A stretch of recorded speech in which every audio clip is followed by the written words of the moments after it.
In this video, I'll show you how to transfer a domain from one GoDaddy account to another step by step, so you can move ownership safely and quickly without confusion. This is useful if you're handing a domain to a client, moving it to a different business account, or simply reorganizing your own GoDaddy portfolio. We'll walk through the sender side and the recipient side, and I'll point out the exact buttons to click so you can follow along easily. If this tutorial helps, make sure to hit the like button and subscribe for more simple tech guides just like this. All right, let's jump right in. First, go to GoDaddy and sign in using the sender account, which is the account that currently owns the domain. Once you're inside the dashboard, click My Products. This area shows all of your services, including domains, hosting, and other products tied to your account. Now find the Domain section and click DNS.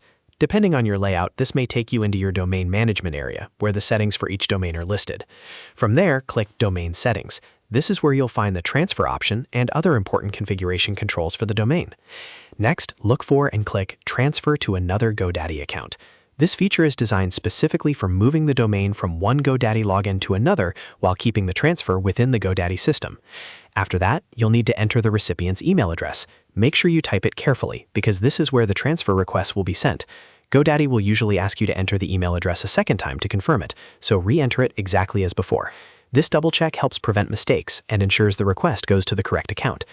Now you'll see an option that asks whether you want to copy the current domain contact information to the new account. If you want the recipient account to inherit the current contact details, toggle this to yes. If you want to keep the contact set up separate or update it later, review that choice carefully before continuing. Once everything looks correct, click Send Transfer Request. At this point, GoDaddy sends an approval email to the recipient account, and the receiving user will need to complete the transfer on their side. Now switch over to the recipient's email inbox and look for the transfer email from GoDaddy. Open the message and click Accept Transfer. This is the key step that confirms the recipient is ready to receive the domain into their GoDaddy account. After clicking Accept, the recipient will be prompted to sign in. Once signed in, they should confirm the transfer details carefully. Make sure the domain name, account information, and contact details all look right before finalizing anything. Once confirmed, GoDaddy will complete the transfer and the domain will move from the sender account to the recipient account. That's it. The transfer is done. You've successfully moved the domain from one GoDaddy account to another without needing to transfer it out to a different registrar. This is a fast and convenient way to hand off ownership while keeping everything inside GoDaddy. If you found this useful, please hit the like button, subscribe for more step-by-step tutorials, and leave a comment if you want help with any other GoDaddy task. Thanks for watching, and I'll see you in the next one.